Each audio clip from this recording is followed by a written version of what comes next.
FM news देख रहे हैं आप। मैं हूं आपके साथ नेहा वालिया। बुलेटिन में सबसे पहले बात प्रधानमंत्री नरेंद्र मोदी के 5 दिवसीय दौरे की। 5 दिन के इटली और ब्रिटेन दौरे पर गए हैं प्रधानमंत्री नरेंद्र मोदी, जहां पर वो दुनिया के कुछ ताकतवर देशों के नेताओं के साथ वैश्विक अर्थव्यवस्था से लेकर जलवायु परिवर्तन जैसे मुद्दों पर विचार विमर्श करेंगे।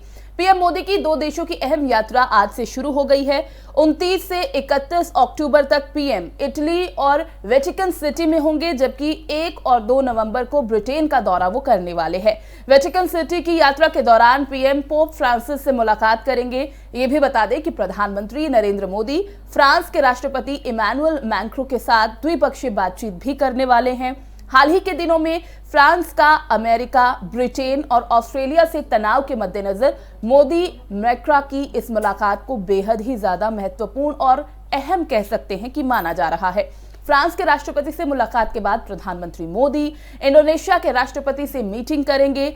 अगले साल इंडोनेशिया में G20 का आयोजन होगा, जिसके बाद 2023 में पहली बार G20 का आयोजन किया जाएगा। इसके बाद लगातार प्रधानमंत्री की तीसरे राष्ट्राध्यक्ष के तौर पर सिंगापुर के प्रधानमंत्री से भी मुलाकात होगी।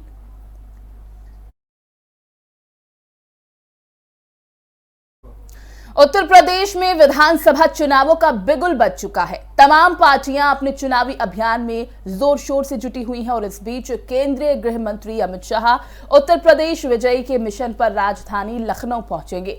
अमित शाह यहां बीजेपी सदस्यता अभियान को हरी झंडी दिखाएंगे और चुनाव को लेकर पार्टी के आला पदाधिकारियों के साथ वो मंथन भी करने वाले हैं। गृह मंत्री अमित शाह लखनऊ में प्रदेश प्रभारी राधा मोहन सिंह, चुनाव प्रभारी धर्मेंद्र प्रधान और पार्टी के वरिष्ठ पदाधिकारियों के साथ भी बैठक करेंगे। इस बैठक में संभावित उम्मीदवारों को लेकर किए गए आंतरिक सर्वे पर चर्चा होने वाली है, जिसके आधार पर आगे उम्मीदवारों के नाम का ऐलान किया जाएगा। तो मिशन यूपी पर अमित शाह आज निकलेंगे। आपको बता दें कि लखनऊ वो पहुंचेंगे। बीजेपी सदस्यता अभियान को हरी झंडी उनकी तरफ से दिखाई जाएगी। इस पर ज्यादा बातचीत के लिए हमारे स्थानीय संपादक विष्णु मोहन जी हैं हमारे साथ, उनसे पूरी जानकारी लेते हैं। तो विष्णु जी, आज मिशन यूपी पर निकलेंगे अमित शाह, कह सकते हैं कि रणनीति भी उनकी तरफ से बनाई जाएगी, उस पर भी गौर फरमाया जाएगा, लेकिन साथ ही साथ बीजेपी सदस्यता अभियान को भी हरी झंडी दिखाने वाले हैं। तो पूरा समझना चाहेंगे आपसे विस्तार से। हाँ नेहा जी, बताना चाहूंगा आपको कि अमित शाह जी आ गए हैं यहाँ पर और आज वो सदस्यता अभियान का, मेरा परिवार भाजपा परिवार सदस्यता अभियान का आरंभ कर रहे हैं जी। चुनावी मोड पूरी तरीके से हावी हो गया है। वो वरिष्ठ कार्यकर्ताओं की बैठक करेंगे, अवध क्षेत्र के शक्ति केंद्र प्रभारियों की बैठक करेंगे, है ना। जितने पदाधिकारी हैं, चुनाव प्रभारी हैं, उनके साथ बैठक करेंगे। LED प्रचार वाहनों को हरी झंडी दिखाकर रवाना करेंगे। उनका लंबा प्रोग्राम है। आज सत्ता विमोचन भी करना है जी। तो जिस तरह से हम देख सकते हैं उत्तर प्रदेश में कई ऐसे अब मुद्दे हुए हैं जिससे लेकर बीजेपी को घेरने की कोशिश की गई। अगर हम कांग्रेस की ही बात कर ले तो लखीमपुर खीरी कांड को लेकर बहुत ज्यादा अटैक किया गया है बीजेपी पर। न सिर्फ इस मुद्दे को लेकर, अन्य मुद्दों की भी हम बात करें तो अब अलग अलग पार्टियां हमलावर हैं बीजेपी पर। तो उसे देखते हुए उसके मद्देनजर क्या लगता है कि कितना इस बार जो है रणनीति में बदलाव किया जाएगा, क्योंकि उत्तर प्रदेश पर सभी की निगाहें होने वाली हैं और कहते हैं कि अगर उत्तर प्रदेश जीत लिया तो सब जीत लिया। जी, इस बार लखीमपुर खीरी के मामले में सारी पार्टियां हमलावर हैं, लेकिन भारतीय जनता पार्टी अब उस पर कुछ बोल नहीं रही। बिल्कुल। भाजपा सरकार का अपना जो सारा ध्यान केंद्रित हो गया वो चुनाव के प्रचार को लेकर। इसीलिए पार्टी और पूरे संगठन को लाइन अप करने के लिए अमित शाह जी आज लखनऊ से आगाज कर रहे हैं। जी। इस पर विशेष ध्यान केंद्रित किया गया है। कोशिश हो रही है सरकार की, पार्टी की ये कोशिश है कि हर जिले में संगठन को पूरी तरीके से सक्रिय रखा जाए, पार्टी कार्यकर्ताओं को चुनावी मोड में पूरी तरीके से ले आया जाए ताकि कोई चूक ना हो। ठीक है, बहुत बहुत शुक्रिया आपका तमाम जानकारी के लिए। तो बीजेपी सदस्यता अभियान को आज हरी झंडी दिखाएंगे केंद्रीय गृह मंत्री अमित शाह। बढ़ते आगे, कांग्रेस अध्यक्ष राहुल गांधी मोदी सरनेम में मानहानि को लेकर सूरत की एक स्थानीय अदालत में पेश होंगे। इस मामले को लेकर गुजरात कांग्रेस के प्रभारी रघु शर्मा ने बीजेपी पर बड़ा हमला बोला है। उन्होंने कहा कि राहुल गांधी को परेशान करने के लिए बीजेपी ऐसे मुकदमे करती है। राहुल गांधी के इस दौरे को लेकर प्रदेश कांग्रेस पूरी तैयारी में जुट गई है। इस दौरान गुजरात कांग्रेस के कई पदाधिकारी भी मौजूद रहेंगे। बता दें कि गुजरात मोड़वड़ी समाज के अध्यक्ष पूर्णेश मोदी की शिकायत के आधार पर राहुल गांधी के खिलाफ सूरत में आईपीसी की धारा 499 और 500 के तहत एक केस दर्ज किया गया था। इस केस में पूर्णेश मोदी ने राहुल गांधी के खिलाफ मोदी सरनेम पर बयान देने को लेकर मानहानि का मुकदमा दर्ज कराया था।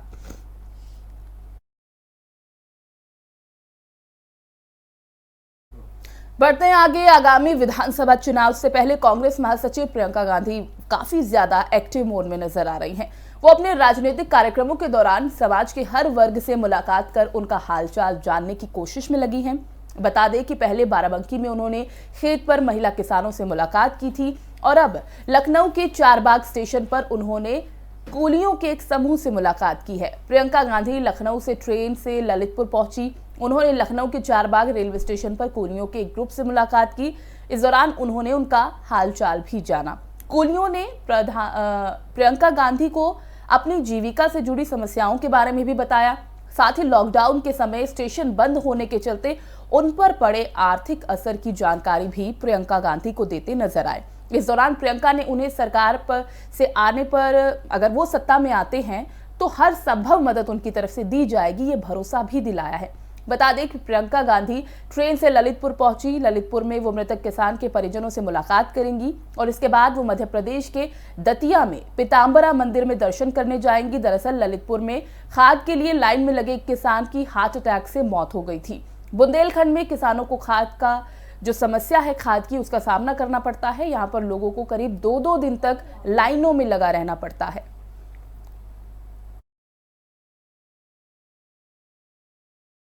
बुलेटिन में वक्त है एक छोटे से ब्रेक का, जल्द हाजिर होंगे। हम सभी जानते हैं कि दिल्ली और उसके आसपास के इलाकों में हर साल अक्टूबर नवंबर के महीनों में पराली के धुएं से प्रदूषण बढ़ जाता है। सर्दियों में पंजाब, हरियाणा और उत्तर प्रदेश में पराली के जलने वाले धुएं से दिल्ली के करोड़ों लोगों को सांस लेने में तकलीफ होती है। हमारे किसान भाइयों को मजबूरी में अपनी पराली जलानी पड़ती है क्योंकि उनके पास कोई और दूसरा रास्ता ही नहीं होता। अब दिल्ली सरकार ने पराली से होने वाले प्रदूषण को खत्म करने के लिए एक ठोस कदम उठाया है। दिल्ली सरकार ने भारतीय कृषि अनुसंधान संस्थान पूसा द्वारा विकसित बायो डीकंपोजर तकनीक को दिल्ली में लागू कर दिया है। पूसा इंस्टीट्यूट के बायो डीकंपोजर तकनीक से पराली को गलाकर वहीं खाद में बदला जा सकता है। दिल्ली सरकार ने इस तकनीक को लागू कर दिया है और इसका सारा खर्च दिल्ली सरकार उठा रही है। और जब खेत में ही उस पराली का खाद बन जाएगा तो वो जमीन की उर्वरता भी बढ़ाएगा, मतलब किसानों की अगली फसल भी बढ़िया होगी। यही तो हमारे किसानों को चाहिए। और सबसे बड़ी बात, जब पराली नहीं जलेगी तो प्रदूषण भी नहीं होगा। इसमें सबका फायदा है। पहले हमें अपनी पराली जलानी पड़ती थी, लेकिन इस बार हमें ऐसा नहीं करना पड़ा। दिल्ली सरकार ने पराली को खाद में बदलने के लिए हमारे खेतों में ये छिड़काव करवाया है। ये बहुत ही आसान था और हमें तो बहुत फ़ायदा हुआ। ये पूरा काम दिल्ली सरकार ने खुद कराया है। हमें तो एक पैसा नहीं देना पड़ा और हमारी पराली यही खेत में ही खाद बन गई है और प्रदूषण भी नहीं हुआ। ये बहुत बढ़िया समाधान है। दिल्ली सरकार प्रदूषण को खत्म करने के लिए युद्ध स्तर पर तो काम कर ही रही है, साथ ही किसानों की सुविधाओं का भी पूरा ख्याल रखा जा रहा है।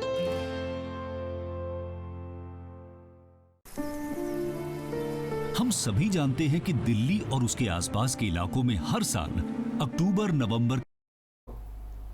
ब्रेक के बाद आप सभी का स्वागत है। उत्तर प्रदेश में कुछ ही महीनों में विधानसभा चुनाव होने हैं और चुनाव से पहले सियासी गठबंधन भी बनने शुरू हो गए हैं और सियासी दल अपने समर्थकों और मतदाताओं को लुभाने के लिए कोई भी कोर कसर छोड़ना नहीं चाहते।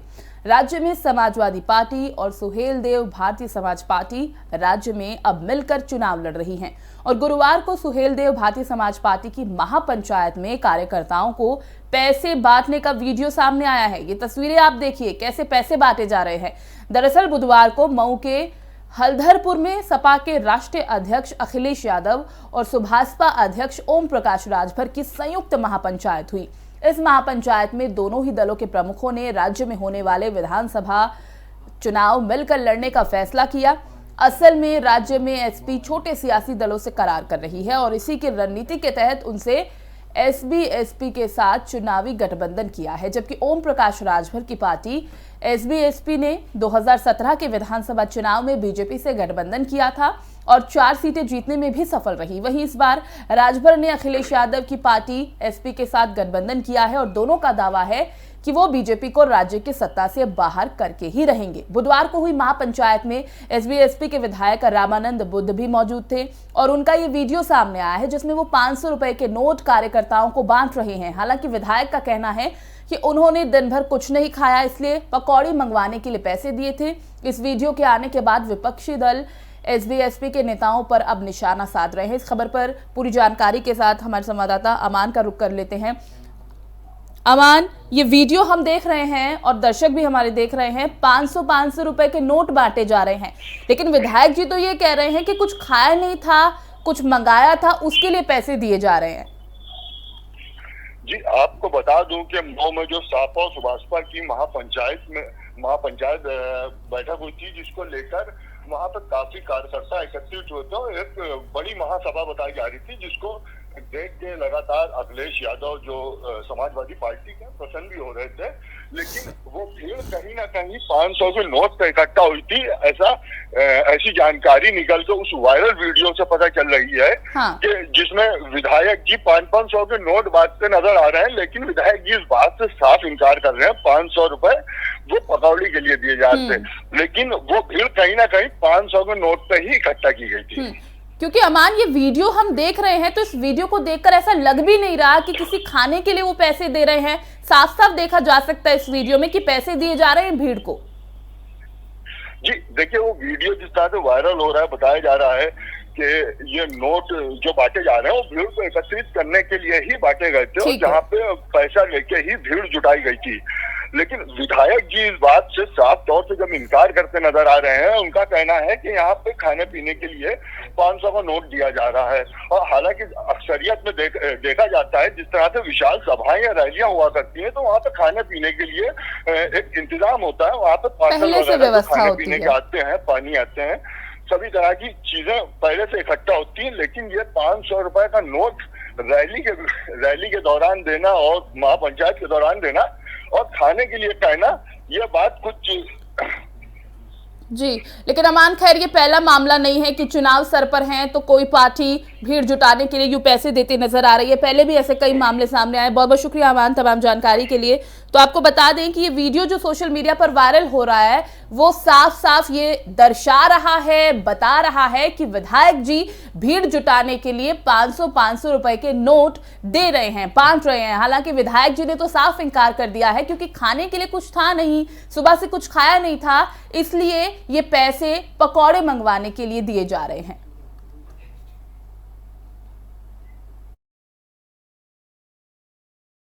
बात करेंगे कोरोना की। कोरोना के मामले भले ही कम होने लगे हों, लेकिन अभी भी इस बीमारी का अंत नहीं हुआ है। दिल्ली के स्वास्थ्य मंत्री सत्येंद्र जैन ने गुरुवार को बताया कि राजधानी में 97% लोगों में एंटीबॉडी मिले हैं। उन्हें कहा कि सभी जिलों में 95% से ज्यादा लोगों में एंटीबॉडी मिली है। स्वास्थ्य मंत्री सत्येंद्र जैन ने यह भी कहा कि छठे सीरो सर्वे में 24 सितंबर से सैंपल लेने का भी काम शुरू किया गया था। इसके लिए पूरी दिल्ली से करीब 28,000 सैंपल लिए गए थे। सत्येंद्र जैन ने बताया कि हर जिले से सीरो पॉजिटिविटी रेट 95% से ज्यादा रही। वहीं पुरुषों की तुलना में महिलाओं में ज्यादा एंटीबॉडी मिली हैं और इससे पहले जनवरी में कराए गए सीरो सर्वे में 56% से ज्यादा लोगों में एंटीबॉडीज मिली थी। वहीं सूत्रों के मुताबिक वायरस के सही तरह का पता लगाने के लिए दोबारा नया सर्वे शुरू करना होगा। पिछले हफ्ते ICMR से भी सर्वे कराने का निर्देश मिला था। 5वें सीरो सर्वे में 56% लोगों में एंटीबॉडी मिली थी, लेकिन इसके बाद दिल्ली में कोरोना वायरस की दूसरी लहर आ गई थी। दूसरी लहर में दिल्ली में रिकॉर्ड मामले दर्ज किए गए थे।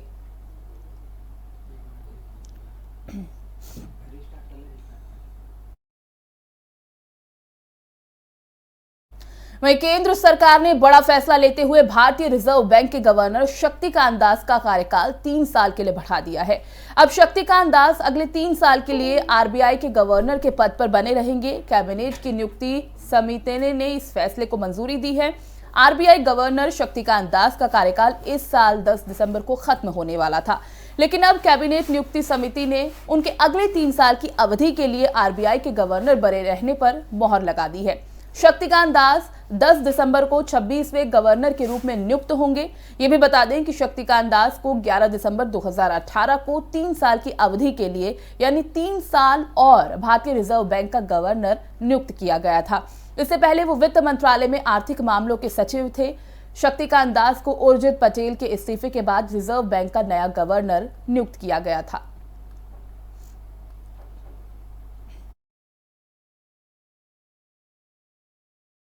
अब बढ़ते हैं एक और अहम जानकारी की तरफ। फेसबुक के सीईओ मार्क जुकरबर्ग ने गुरुवार को एक बड़ी घोषणा की है। इस घोषणा में फेसबुक का नाम बदलकर मेटा कर दिया गया है। कंपनी के कनेक्ट इवेंट में इस बात की घोषणा की गई है। इस दौरान फेसबुक की तरफ से ट्विटर पर लिखा गया, फेसबुक का नया नाम मेटा होगा। मेटा मेटावर्स बनाने में मदद करेगा और एक ऐसी जगह जहां हम खेलेंगे, 3D तकनीक के जरिए एक दूसरे से जुड़ेंगे। सामाजिक जुड़ाव के अगले चैप्टर में आपका स्वागत है। फेसबुक की तरफ से 15 सेकंड का एक वीडियो भी जारी किया गया है। फेसबुक ने पिछले महीने अपने मेटावर्स तैयार करने को लेकर अपनी योजना के बारे में जानकारी दी थी। मेटावर्स शब्द का प्रयोग डिजिटल दुनिया में वर्चुअल इंटरैक्टिव स्पेस को जानने और समझने के लिए किया जाता है।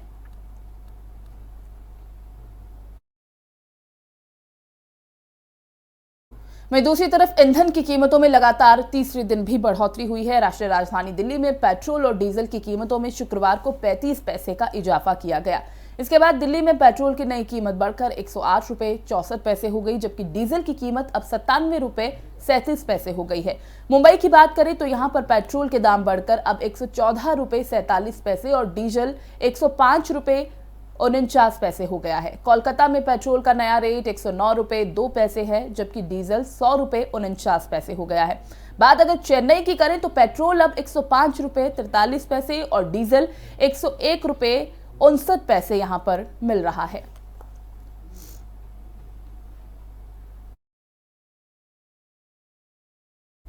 तो कहा जा सकता है कि पेट्रोल डीजल के बढ़ते दामों ने आम आदमी की कमर तोड़कर रख दी है और ये सीधे सीधे आम आदमी की जेब पर डाका है।